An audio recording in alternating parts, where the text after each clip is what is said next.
You're listening to Outnumber the Podcast, episode 133, with guests Beth and Greg Langston of College Flight Plan. Beth and Greg have more than 20 years of one-on-one consulting experience with students and young professionals, helping them gain confidence and figuring out what their true purpose is. We loved chatting with the Langstons and learning about how they can help our teens and young adults make the best use of their time before, during, and after college. Take a listen.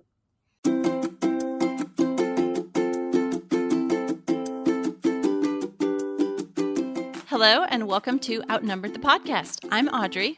And I'm Bonnie. We are experienced moms to a combined total of 19 children. In our weekly episodes, we explore relatable topics using our perspectives of humor and chaos. Tune in for advice and encouragement to gain more joy in your parenting journey.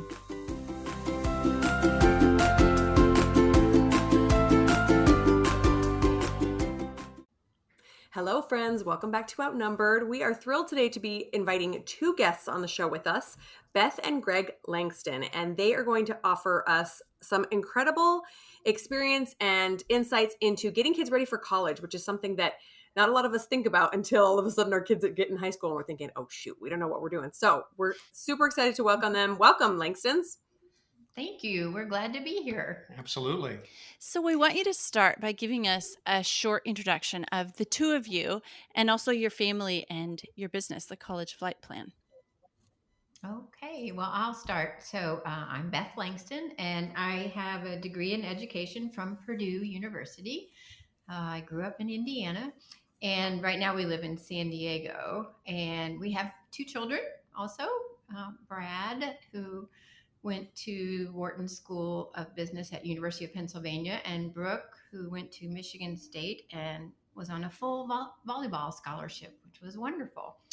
So, and we have, for the past 20 years, I've been helping high school students to learn to master their self-discovery and their self-knowledge. And we turn that into writing compelling application essays that help them get noticed by the admissions officers. And I have had the privilege of mentoring hundreds of students and preparing them for successful lives. And I'm Greg Langston. Hi, everybody. I too went to Purdue University, and that's where I met Beth, fortunately for me. And I graduated with an international business degree. And since graduating, I've worked in 65 countries across 10 different industries and leading companies in excess of $1 billion. And so during that time, I was fortunate to be able to mentor hundreds of high school students and young professionals. And so when you ask what our business is, in a nutshell, we help students figure out what their strengths and weaknesses are, what they're passionate about, and what they're naturally gifted to do so that they can choose a major that allows them to graduate in 4 years, not longer, and have a fulfilling career. So that's basically what we do. Oh, I love that. I wish I would have found you 25 years ago. That's what most parents say. Do they? Yes. Before we get started, as usual, we'd like to ask our guests to share a funny parenting moment. If they have one, go ahead. Well, let's see. When we lived in Mexico the first time, our son Brad was in second grade, and he and his sister were the only English speakers in their whole school, except for another young boy from Canada. And they were having an English spelling bee. So we thought, oh, this is great. Brad should be able to kill this one. And so they're going around the room saying the words, and the person giving the spelling bee, directing it, was a native Spanish speaker.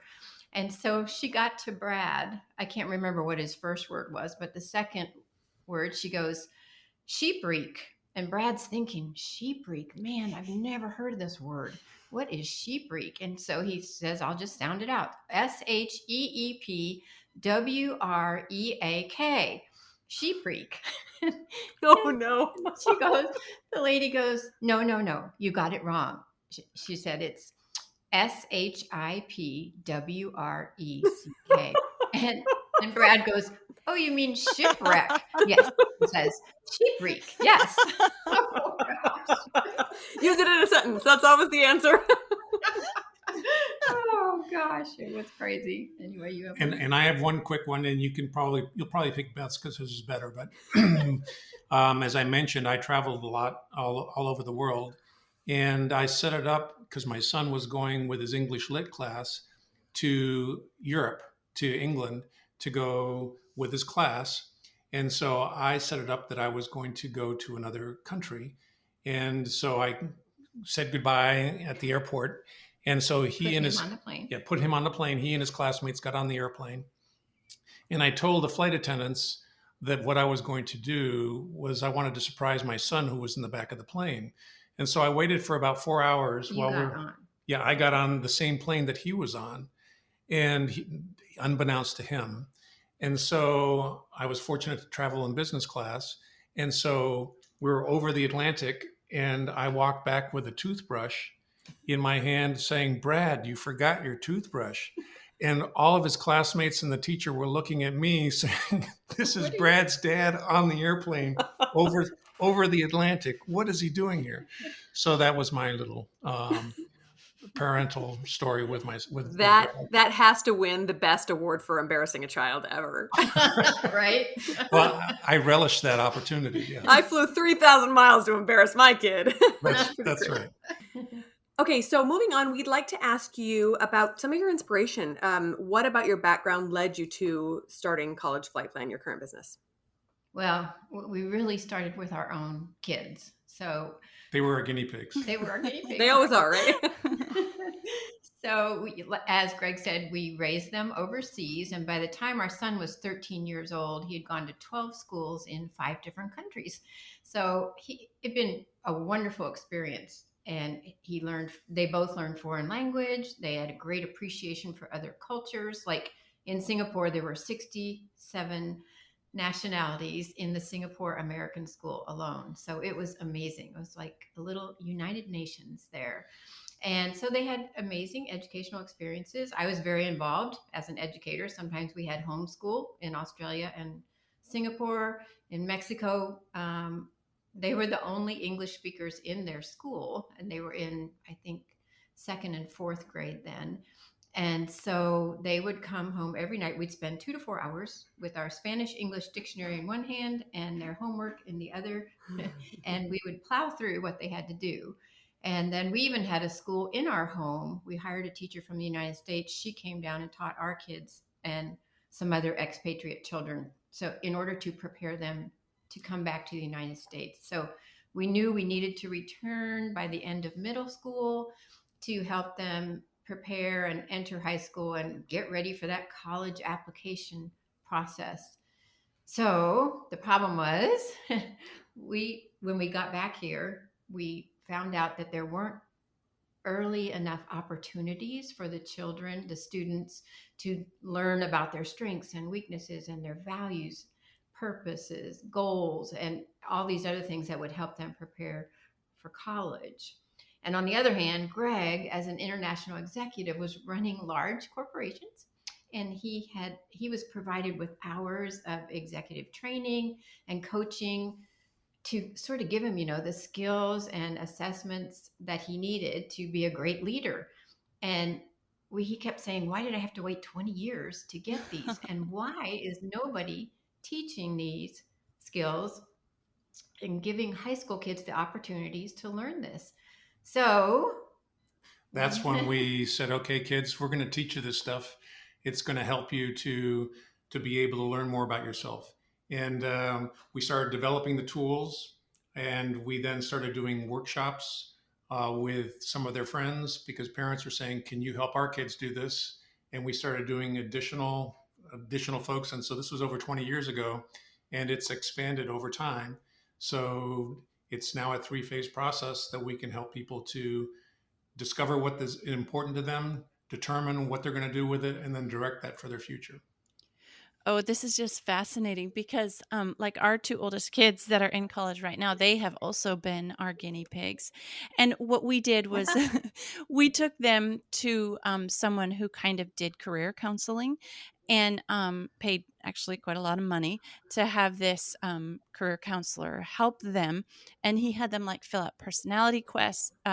quizzes and questionnaires and all sorts of things before they went there. And then it was just a one-time consultation with them to help them get to know themselves a little better. But I really felt like it was kind of a tip of the iceberg thing. Like you're saying, there was a lot more depth that could be discovered there. And I'm really excited for you to tell us and tell our audience, dig into exactly what College Flight Plan offers. You said it's a 3-phase process? Absolutely. It's a 3-phase process, and you are quite correct that there are some organizations that you can work with that will give us, or even some high schools that will give assessments, and they'll say this is a skill assessment. A skill assessment by itself doesn't give you, and even just a personality assessment won't give you a holistic approach that we felt was missing. And so what we created was this program that, in addition to having the 3 phases, you also pick an accountability partner. The student picks an accountability partner who helps them, him or her, go through the program. And so it's self-paced. And what they do is, first and foremost, we're all about your core values or your core beliefs. I don't think that's taught enough in school. And, families have values, and it's important to pass that on to our kids. And so we help them go through a process where they establish what are their core values and how will they put those into practice after they've learned those core values. Because what you want your sons and daughters to do is, when they are by themselves and they're not with your parents or with their parents, and they're confronted with the situations that no doubt they will be challenged with, that they're able to look at their values and say, these are things that I'm not going to violate. These are things that I'm going to hold true to. And we think that that's extremely important. Oh yeah, that is just fascinating. A lot of people don't even, like you say, touch the tip of that iceberg. It's just, what kind of personality do you have? Okay, you're going to be on XYZ. In addition to the values, what we have is a 360 assessment where the student can pick up to 8 trusted advisors that will give them feedback. And these advisors can be their parents. We recommend that they pick their parents, relatives, teachers, best friend, coach, counselor, what have you. They get to pick them. And one of those will be their accountability partner, who gives them feedback on, these are my strengths, these are my weaknesses, this is how I add value to other people. This is the major that I should pursue. And so what the student gets is 200 data points of information. It's not just a one-off assessment that says, hey, I want to be an architect or a fireman. They get 200 data points that really validate for them, this is what you want to do, and this is what other people think you can do. So we think that that's pretty cool. In addition to that, there's an assessment, a Kolbe assessment, that assesses their instinctive problem-solving skills. And they package all of that together into what we call their DNA, their distinct natural abilities. Mm-hmm. So the student has a sense of affirmation as to what their particular skills are. And then they create a purpose statement, because they then determine what their why is, not what they do and how they do it, but why they do it, which helps them enormously when they're going to be picking a major here in a second. They then establish aspirational goals relative to their health, their wealth, their wisdom, and relationships. And so that's all the self-discovery that they create. And we think that that's pretty compelling. That's the discovery phase. First phase. Yes. Any questions on that before I move to the determine phase? Well, I would say, so my big question is, and maybe you'll get to this, but, most people only consider their own personal interests and passions when looking into what they want to do with their life or what they want to major in, right? What would you say is a more compelling thing to look at when they're in this discovery phase? Is it interests and passions? Is it this value set? Is it what others have told them their strengths, where their strengths lie? Does that make sense? Is it a perfect combination of all three? I'm just curious.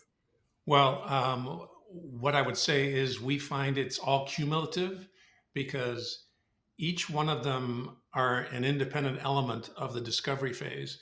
But as they gain the additional component of their core values and what the strengths that they thought they had, coupled with affirmation by other people saying, you're really good at this, and you're really good at this, and these are some weaknesses that you may be aware of or you may not be aware of.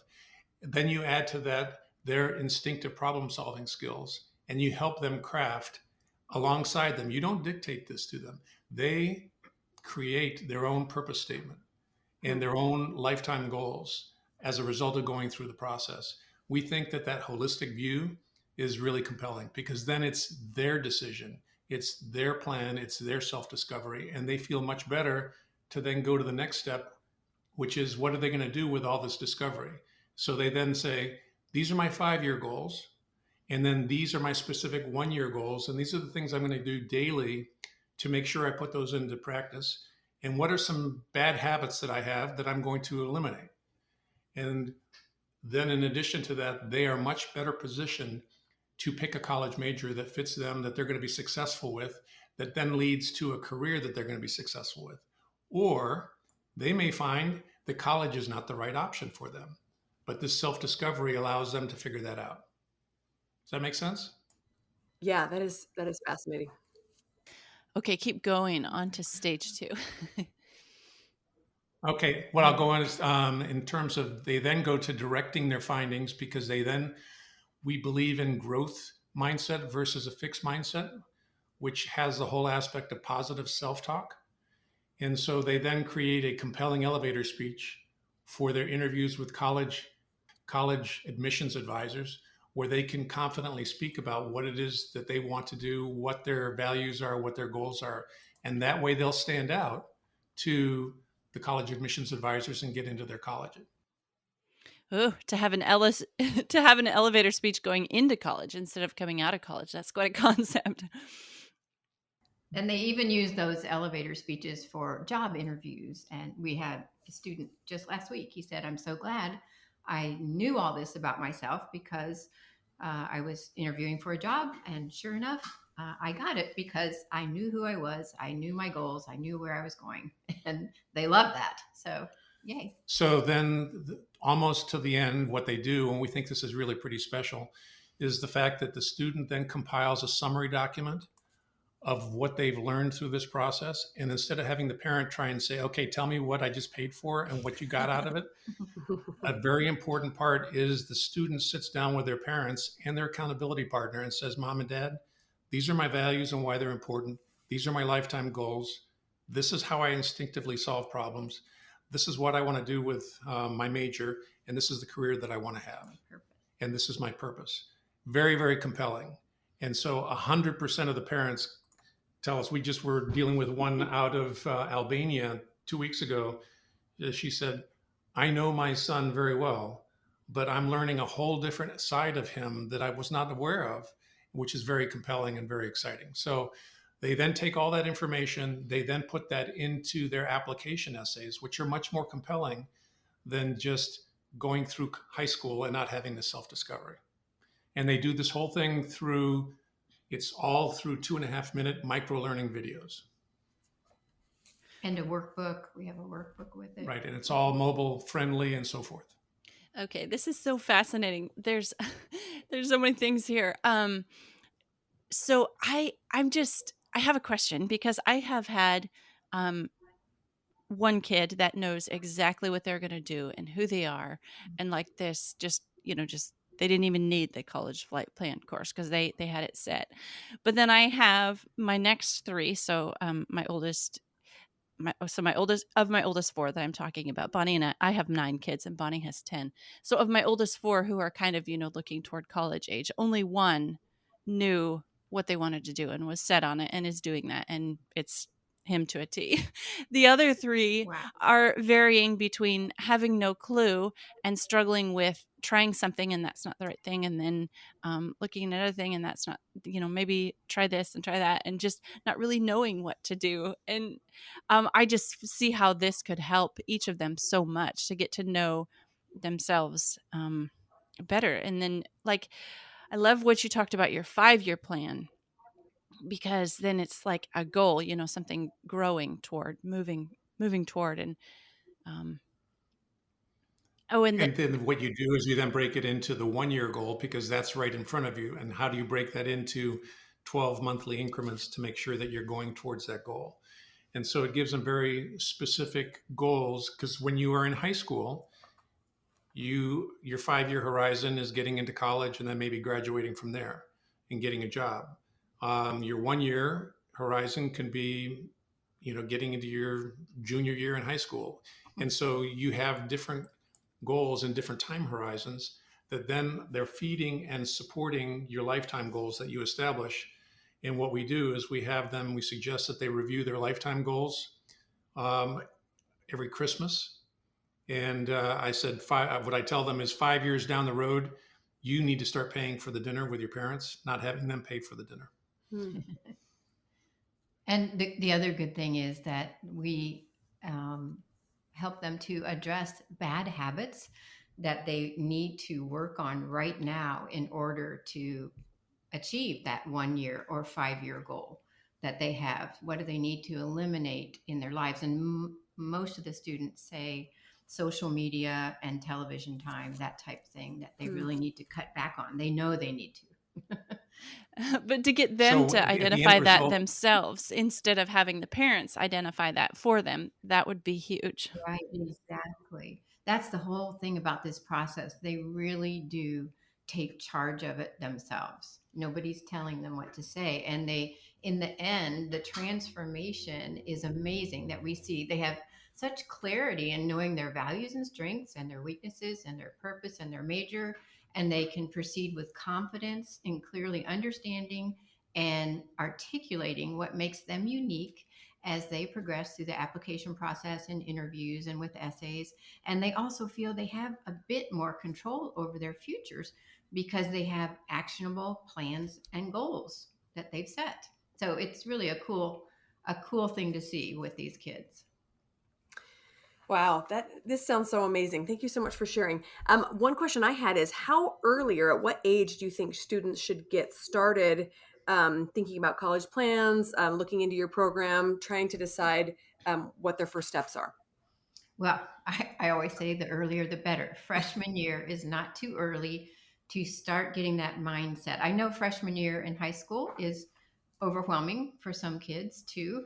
And the first thing I say about even freshman year in high school is the same with freshman year in college. Keep that GPA up from the get go because you don't want to be spending the next 3.5 years after that first semester, playing catch up with your GPA. So the most important thing for freshmen to do when thinking about college is to keep the GPA high, get involved in school and in the community, start those interest projects, community projects, entrepreneurial projects if they are so inclined.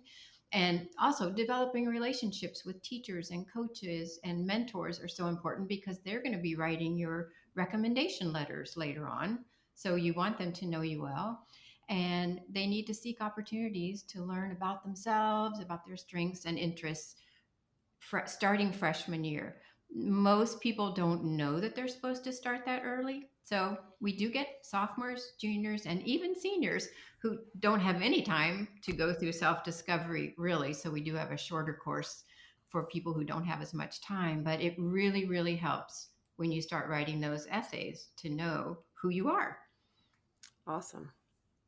Okay, so I have a question. You said your kids were basically the guinea pig before you launched this college flight plan. So, how long ago was that? Like, do you have a success rate, or do you know, like, how many years people are staying in the careers that they've chosen going into college, that kind of thing? Oh, gosh. Well, I can't really speak to that because we've been doing this for 20 20 years. years. And Okay. the people that we stay in touch with, yes, but a lot of times, they're off and running. Once they're finished with the essay part of us, they've gone through the program and they're writing their essays and they're in college. They're off and running, and many times they don't look back. So unless I know their parents and can keep up with them, I'm not but to give you an sure. idea, Olti, who Oh, was that's true. a young man that we mentored over 20 years ago. Interestingly enough, he just made the top 10 under 30, in Miami, in terms of movers and shakers, and which is pretty cool to see that. And he was actually our first foreign student that That's we right. had. And so it was amazing to watch him go through the process. And then we just had William, who is one of his relatives that he sponsored to go through the program. So he thought highly enough of it when he went through the workshop over 20 years ago to nominate one of his family members. Well, that is pretty neat. So maybe this Okay. isn't a fair question, but how about your own children? Did they kind of stay with the thing that they chose to do through college, or did they do some switching after college? And Yes, I have a wonderful example with our son, actually. His whole life, he thought he wanted to be in the medical field, always, always. And then, so he got to high school and he uh, applied for pre-med at several schools and got in. And the summer before he left for college, he interned with a cardiovascular surgeon and a neurosurgeon. um, and he decided that summer, nope, this is not what I want to do.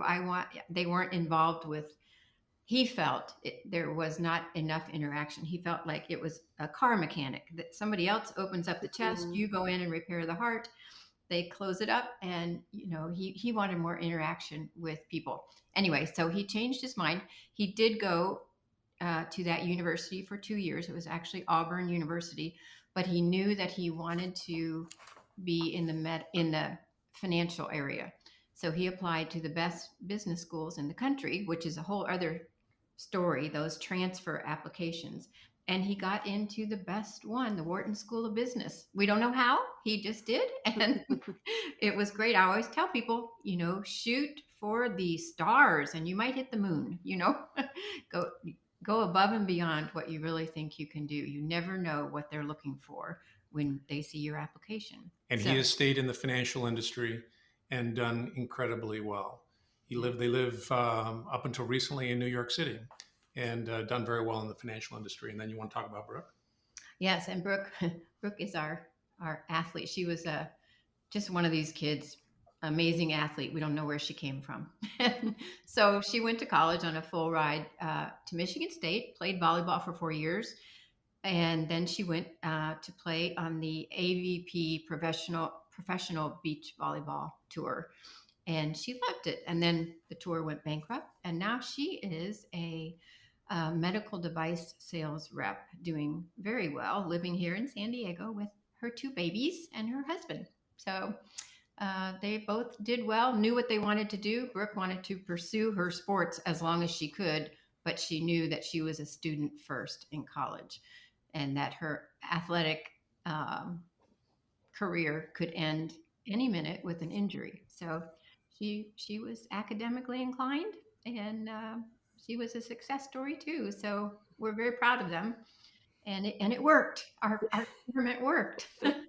That's awesome. I feel like you should have pictures and bios of your kids on your page too. So I for a little know. bit of social proof, right? Okay, so I have one last question, a little bit off the topic of teenagers, but we might have some stay-at-home moms listening who either never made it to college or never made it all the way through and are considering, re-entering the workforce later on in life. Is this something that could work for an adult? Absolutely. Person's values and core beliefs are something that doesn't matter where you are in your life. You can certainly use those. You need to determine what your why is, what your purpose is, understanding what your strengths and weaknesses are. In fact, what we've created in addition to the selecting the major is for people that are going from college into the work life. They can pick the competencies that they most identify with. And so that can be something that a mom or a dad who might be later on in their career is trying to choose and say, this is what I want to do. They can do all the same work, but instead of picking their major, they're picking their competencies that they want to pursue. Okay, fascinating. Yeah, I love that. I think there are a lot of, I personally know of a lot of parents, specifically moms, who chose to stay home with little kids. And then as their kids grow, think, okay, now it's time for me to either re-enter the workforce or go back to school. And that can be even trickier when there's a lot more writing on it, right? You got this family to support. And so thanks for sharing that. I have a question about something that may or may not be included in your courses. So, part of planning for college is also planning the financial part. Is there, which some of us parents are kind of feel a little overwhelmed to help our students navigate?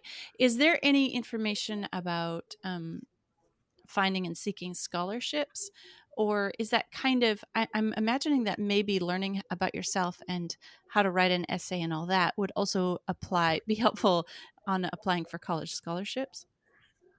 Absolutely. At the end of the show, we'll give you, your listeners, a link to a guide that will actually have information relative to getting scholarships and will be very helpful for them. It doesn't cost them anything. They can look through some of the different scholarships that are available, and you'll be amazed at how many different types of scholarships are really out there. You just need to look for them.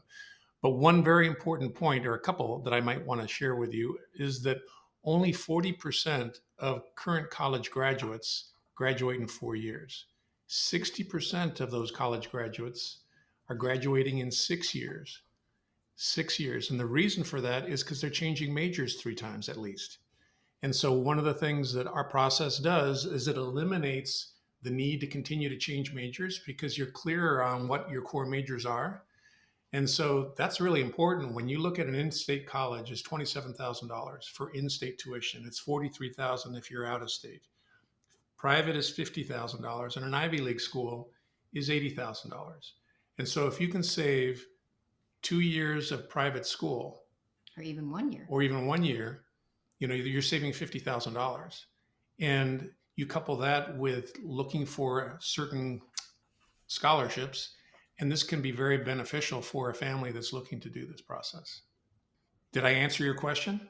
Yes, you did. And thank you so much for sharing that. We look forward to sharing that link with our listeners because a lot of our listeners, like us, have large families, and so we're doing everything we can to help our kids out. So yeah, we look forward to sharing that with our kids. But that makes total sense about having the cutting down on the amount of time you're in college is one of the biggest ways to reduce the expenses. And if you listen to some of the previous episodes that we've done, like one that we did recently was about helping kids prepare to launch. And so the things that we specifically do with our families and with our kids to get them ready to know what they're going to do in their lives is how important that is to us and why we're so delighted to have you guys on as guests because of the way that we just simply try to prepare our kids for life to have success in the highest measure. So that's totally why we wanted you guys to come on and share with our listeners more of your insights about it. We're so happy to be here. And you mentioned the aspect of launching. The last thing a parent really wants is for them to launch out of college and go back into the basement. You don't want that. You want them. The reason we call it the college flight plan is we want them to take flight into the rest of their career. Yes, I love that. What a beautiful image too of letting your child soar off into the sunset and figure out his life on his own, which is with our support, of course. And we're looking forward to having some independent kids in the future. I'll give you one additional data point, which I found was very interesting. A recent study was done for people that are between 16 and 29, and they said that 87% of the people that are 16 to 29 do not know what their purpose is or what makes them tick. And so no wonder they're changing majors so many times. And so that's all the more reason we focus on having them pick out what their purpose is, what their distinct natural abilities are, their values, and their goals. Oh, I love that. Thank you so much for sharing all this amazing information. Can you help us wrap up by sharing where people can find you online and the link to the guide that you were referring to earlier? Absolutely. It's our pleasure. They can find us at collegeflightplan.com. And for your listeners, we've created the special document I mentioned called the Parents Starter Kit to Teen Self-Discovery. And there it has a lot of key statistics that parents need to know to launch their kids into college.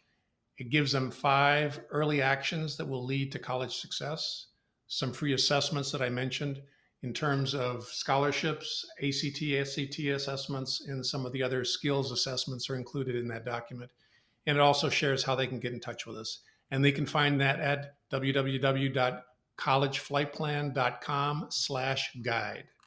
That is awesome. We'll put a direct link to that in our show notes as well. And, we have a lot of listeners also with young children just starting out their families. And I know that is so reassuring to have some of the scariness of the future of college taken away just by knowing that there's resources out there like yours that can help their kids get ready and navigate this. Yes, it can be.